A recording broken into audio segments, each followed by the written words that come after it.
Se você ainda não me segue no Instagram, vai lá, @SamuelCacunha. E se quiser o conteúdo completo de biologia para vestibular e Enem, acesse a minha plataforma. O link está aqui na descrição do vídeo. Uma boa aula! Fala pessoal, tudo certinho? Bem-vindos a mais uma videoaula e hoje vamos ver a diferença entre uma célula eucariótica e uma célula procariótica. É uma aula muito especial porque lá em 2015... minha segunda videoaula que eu publiquei no canal era exatamente sobre esse assunto e hoje estamos aqui para renovar a aula, ela mais completa, com uma qualidade ainda melhor. Inclusive, se você tiver curiosidade, aqui na descrição do vídeo eu vou deixar o link dessa minha aula lá antiga para você ver que aqui no canal Biologia com Samuel Cunha a gente está sempre procurando melhorar, sempre pensando num conteúdo cada vez mais completo para vocês e didático também. Então, gente, hoje nós vamos falar sobre os dois tipos básicos de célula e vamos diferenciar elas. Antes disso, vamos entender a teoria celular. Pessoal, a teoria celular diz que todo ser vivo é formado, é constituído de célula ou de células. Portanto, se é ser vivo, tem que ter pelo menos uma célula. Esse organismo que é de uma célula, ele é unicelular. Organismos que têm mais de uma célula é multicelular, ou também chamado de pluricelular, é o nosso caso, por exemplo. Então, e outra coisa que a teoria celular diz é que toda célula só surge a partir de outra célula. Mas, nesse caso, a gente se aprofunda em outras videoaulas de citologia mais pra frente. Vamos lá, diferenças entre os dois tipos básicos de célula. Porque eu falo, professor, existem vários tipos de células? Sim, mas basicamente existem dois tipos. A principal divisão, a primeira divisão das células ela é eucariótica ou ela é procariótica. Aqui estão os desenhos de uma célula eucariótica, você pode ver que é cheio de organelas, cheio de compartimentação, muito mais complexa. Enquanto que você pega uma célula procariótica, ela é mais simples. Perceba também que elas não estão em escala. Essa aqui seria muito maior do que a procariótica. A procariótica, pensa numa bactéria, ela é muito menor do que uma célula que a gente tem, por exemplo, na pele, muito menor mesmo. Sobre isso a gente vai falando. Então, olha só, enquanto que estão aqui as principais diferenças, a gente vai apontando elas, eu vou mostrando para vocês aqui, e depois sim a gente se aprofunda na principal função das organelas, dessa aqui, das estruturas das procarióticas. Então, gente, vamos lá. Vocês repararam que no início da aula ficava abaixado aqui, justamente para vocês darem um pause no vídeo, copiar tudo e agora prestar atenção e fazer anotações extras. Então vamos juntos. Gente, diferenças. Uma célula eucariótica ela é mais complexa do que uma célula procariótica. Perceba, célula procariótica, olha esse pezinho, P de primitiva. A primeira célula que surgiu era uma célula procariótica. Eu coloquei até aqui, ó. As células procarióticas surgiram há 3,5 bilhões de anos atrás. É muito tempo. Olha só, depois de vários milhões de anos, surgiu as células eucarióticas há 1,7 bilhões de anos. Ou seja, na maior parte da vida aqui na Terra, os organismos que aqui existiam eram organismos procariontes. Vamos falar logo em seguida sobre isso. Outra diferença, as células eucarióticas possuem compartimentações internas, cheio de compartimentações. Essas compartimentações a gente chama de organelas, enquanto que as células procarióticas não possuem compartimentações internas, portanto não possuem organelas. Eu vou falar de um assunto até polêmico que é os ribossomos. Olha só, essa aqui está cheia de compartimentações. Compartimentações são as organelas. Núcleo, retículo endoplasmático rugoso, mitocôndrio, coloquei as principais aqui. E aqui você não vê nenhuma compartimentação. O que você vê é um plasmídio, um material genético solto no citoplasma e os ribossomos. Te liga, muitos livros, muitos exercícios falam que a diferença é que essa aqui tem um material genético dentro do núcleo, tem uma carioteca ou membrana nuclear, enquanto que essa aqui o material genético está solto no citoplasma. Tá certo, mas perceba que a principal diferença entre as duas é que essa aqui é repleta de organelas. Organelas membranosas, complexas. Enquanto que essa aqui não tem compartimentação, não tem organelas. Exceção são os ribossomos, que são estruturas que alguns livros até trazem como organelas não membranosas, que atuam na síntese de proteínas. Vou falar para vocês, ambas têm ribossomos. Mas guarda essa informação, a gente vai voltar para lá depois. Outra diferença gritante, já adiantei para ti. O material genético está dentro do núcleo. Olha só, aqui nas eucarióticas, olha onde está o material genético. Dentro do nosso núcleo, bonitão. Envolto o núcleo tem uma membrana também, chamada ou de carioteca, já meio passado. Hoje o certo é falar membrana nuclear. Aqui está. Enquanto que as células procarióticas, o material genético está livre, solto no citoplasma. Olha só. Tá aqui, isso aqui é o DNA das bactérias, é o material genético. Outra diferença, não, agora não é diferença, é uma informação muito importante. Enquanto que, tu te pergunta assim, e isso é muito importante você se situar, até quando você for estudar lá, estudar os seres vivos, os reinos, ou os domínios, você tem que saber, eu estou estudando esse organismo. Qual é o tipo de célula que ele tem? É uma célula eucariótica ou uma célula procariótica? Perceba, os organismos que têm células eucarióticas são os protistas, protozoários e algas, são os fungos, as plantas e os animais. Então vem um macete aqui. Perceba que eucarióticas começa com E. Eu, porque seria eu, verdadeiro, núcleo verdadeiro. Mas o macete é eu. Eu possuo células eucarióticas. Portanto, todos os organismos complexos também, como por exemplo, nós, as plantas, todos os outros animais, fungos, até os protozoários, que são unicelulares, que eu também vou falar aqui logo no próximo item. Agora vem a pergunta. As células procarióticas, quem é que possui essas células? Te liga, bactérias. Falou em bactéria, é célula procariótica. As árqueas, pessoal, árqueas são organismos bem peculiares. Eles aguentam... Normalmente a gente encontra as árqueas em ambientes extremos. A gente até inclusive chama de extremófilos. Eles aguentam, sabe, lugares extremos na Terra. E também são procarióticos, são organismos procariontes. Nós temos uma aula aqui no YouTube já, que eu falo ou dos 5 reinos, a aula dos 5 reinos dos seres vivos, onde eu explico cada uma das características dos reinos, e também temos a aula dos 3 domínios dos seres vivos, domínios que estariam acima dos reinos, e lá a gente explora direitinho o que são as árqueas. Se você quiser se aprofundar, basta procurar. Também temos as cianobactérias. Cianobactérias também são procariontes. Então esses são os exemplos. Anota aí que é muito importante você saber. Agora, uma coisa que os alunos pecam aqui é que muitas vezes eles falam assim, se esses são os organismos procariontes, são organismos menos evoluídos. Portanto, procariontes são células menos evoluídas. Está errado, gente. Em biologia, você não pode falar mais ou menos evoluído. Está errado, é um conceito errado, porque você mistura o conceito de evolução. Perceba que hoje existem bactérias, árqueas e cianobactérias. Então elas evoluíram, elas estão aqui até hoje. Então não pode falar menos evoluída. O que você pode falar, voltando aqui para o início, é que estas são menos complexas. Não podemos confundir complexidade com mais ou menos evoluído. Lembrando que muitas vezes a gente usa o termo evoluídos para no contexto social. Comecei a estudar mais, fiquei mais evoluído. Inclusive, nós temos aqui um exemplar eucarionte. Esta é a Nala, que está aqui assistindo a aula. Já tá louca para sair, ela estava aqui no quentinho, né? E agora quer sair, mas vamos contar um exemplo. Esta é um animalzinho repleta de células eucarióticas, né, Nara? Vamos lá. Vai lá pro teu cantinho. Beleza. Outra coisa, importantíssimo, células eucarióticas. Os organismos que possuem células eucarióticas, eles podem ser unicelulares, alguns exemplos, e outros multicelulares. Todos que a gente vê por aí são multicelulares.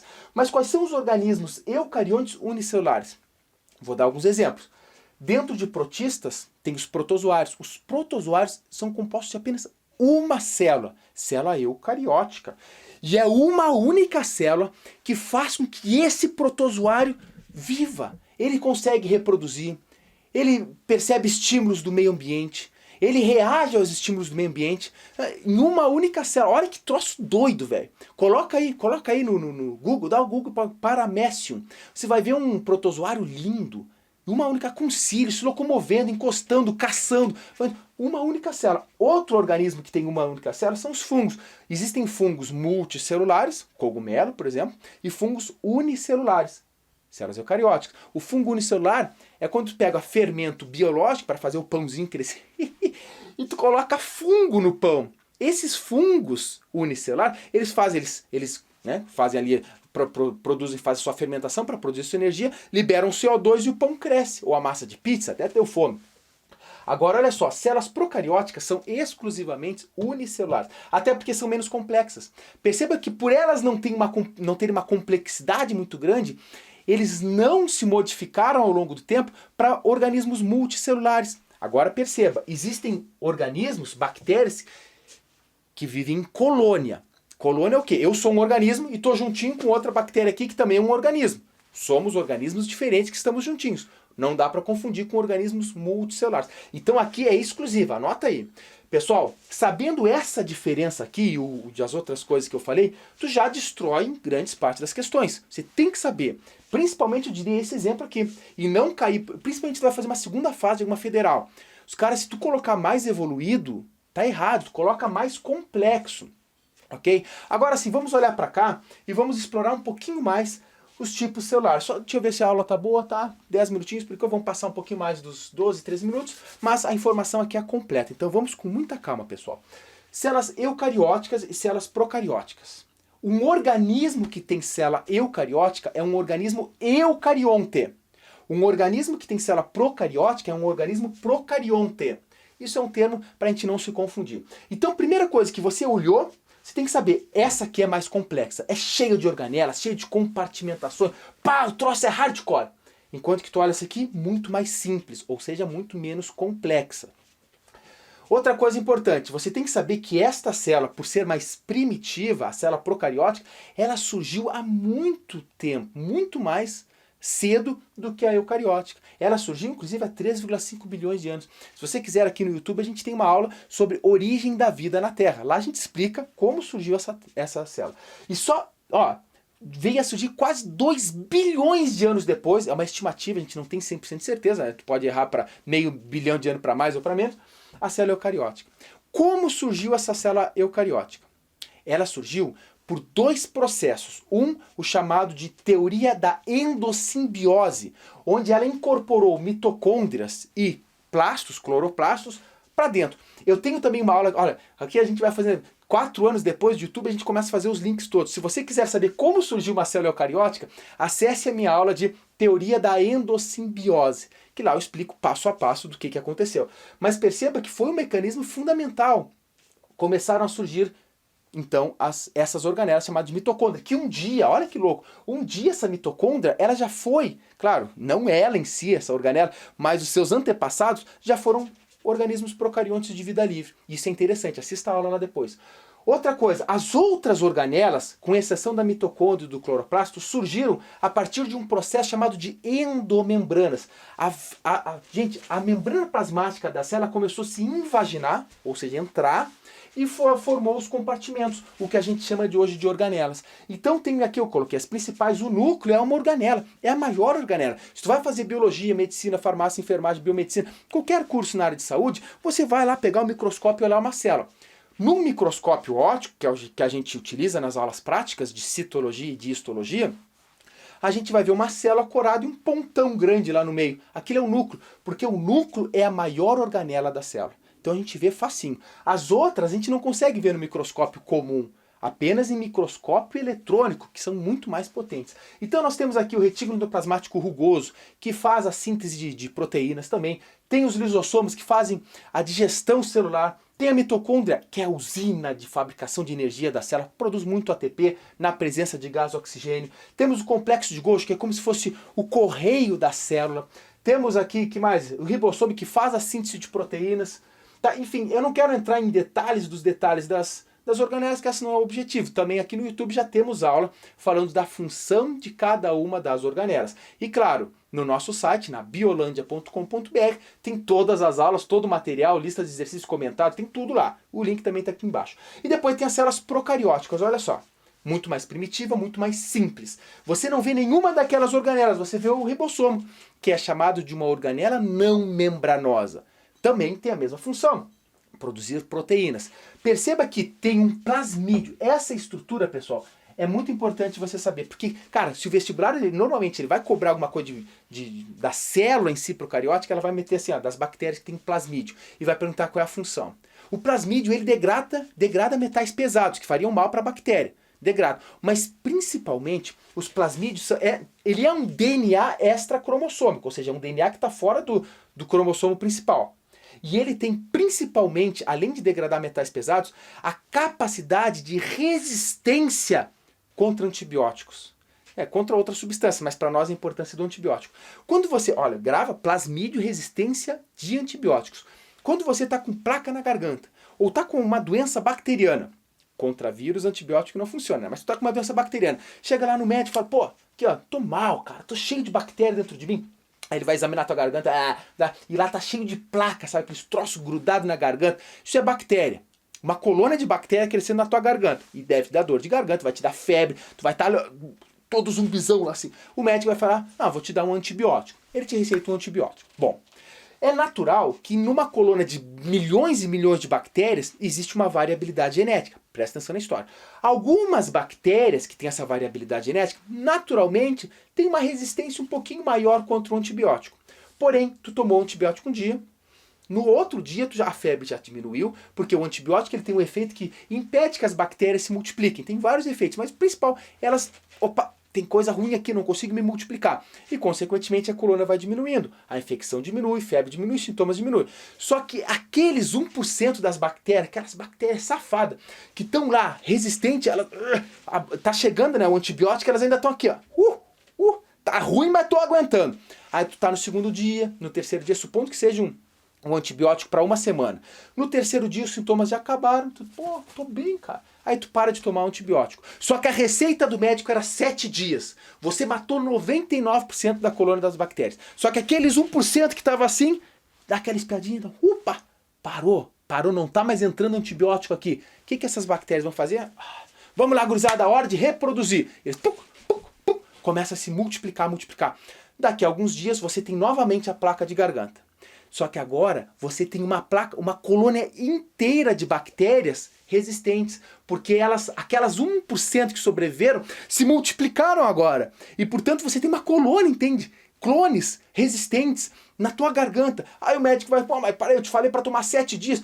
Doutor, tomei só 13 e eu já estava bem. Seu desgraçado. Aí o que ele vai fazer? Ele vai te dar um antibiótico mesmo e em vez de 1% das bactérias ser resistentes, agora 100% delas vão estar assim. Tá ruim, mas tá bom, tô sobrevivendo. Isso que é a resistência bacteriana. E é por isso que faz alguns anos aí que antes eu chegava lá e ia comprar o antibiótico, eu chegava na farmácia e comprava sem receita médica. Hoje é obrigatório receita médica, porque o médico ele acaba falando da importância da gurizada aí de tomar bem o antibiótico. Hoje existem bactérias chamadas superbactérias que o efeito são raríssimos os antibióticos que conseguem fazer efeito. Por isso a gente tem que ter muito cuidado com isso, né? Graças ao plasmídio que tem nas bactérias. Veja como o vestibular pode ser malvado contigo. Ele pode chegar nos teus rins ao perguntar isso e agora você está preparado. Outra coisa que a gente vê aqui é o material genético fora do núcleo. Normalmente a gente desenha, os vestibulares vêm com o desenho da bactéria nessa forma, né? Em bacilo, um bastãozinho, só que existem bactérias de outras formas, assim como células eucarióticas de outras formas e tal. Esse é o geral. Outra coisa, parede celular. Embora alguns organismos eucarióticos, como as plantas, têm parede celular, as bactérias também têm. É óbvio que é uma composição diferente, tá? A gente temos uma aula também no YouTube falando sobre células animais, célula animal, célula vegetal. A principal diferença lá a gente fala da parede celular das células vegetais, né, formada por celulose e tudo mais. Beleza, e essa é a principal diferença, gurizada, a principal diferença mesmo. Agora uma coisa interessante, a gente falou aqui de todos esses seres vivos. E os vírus? Pessoal, o vírus não tem célula. Vírus é acelular, portanto ele não se enquadra na teoria celular. Você fala, professor, vírus então não é nem procarionte nem eucarionte? Não. Vírus é uma cápsula de proteína e dentro tem material genético. O vírus ele tem característica de ser morto, eu ia falar. Uma característica de não ser vivo fora da célula. Mas quando o vírus entra na tua célula, ele começa a se reproduzir porque ele usa a maquinaria da célula hospedeira. Portanto, o vírus ele tem material genético, mas não tem ribossomo, não tem nada disso aqui. É mais primitivo ainda, dá-se para dizer de passado. Deixa eu ver aqui, eu fiz algumas anotações, se eu não esqueci nada. Tá, eu já falei sobre o que é. Para finalizar aqui a informação, não existe mais evoluído ou menos, existe mais complexo e menos complexo. Falei dos vírus, beleza. Deixa eu ver se eu não esqueci de nada aqui. Beleza, gurizada, é isso aí.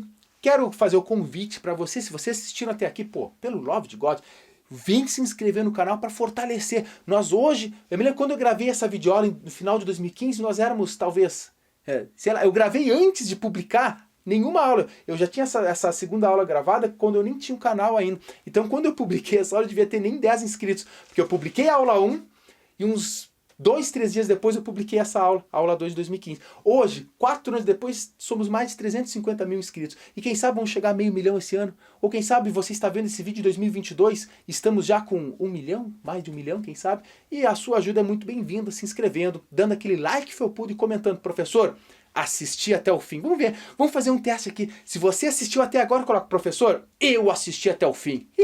Pra gente saber até onde vocês assistem também. Gente, estamos juntão. Se você ainda não me segue lá no Instagram, é @samuelcacunha. E se você é estudante, vai fazer Enem ou vestibulares, a nossa plataforma biolandia.com.br, ela tem todas as aulas, tem planos de estudo, tem apostila, tem simulados, tem resumo, tem monitoria individual. Tu manda a tua pergunta, os nossos monitores acessam a sua pergunta, te respondem a tua dúvida principal. Então é uma plataforma completa e especializada em biologia. Por isso, Biolândia, um mundo completo de biologia. E esta aula, espero que vocês tenham gostado, tenha sido útil para vocês. Um grande beijo, um grande abraço e nos vemos muito em breve nas próximas aulas. Tchau, tchau.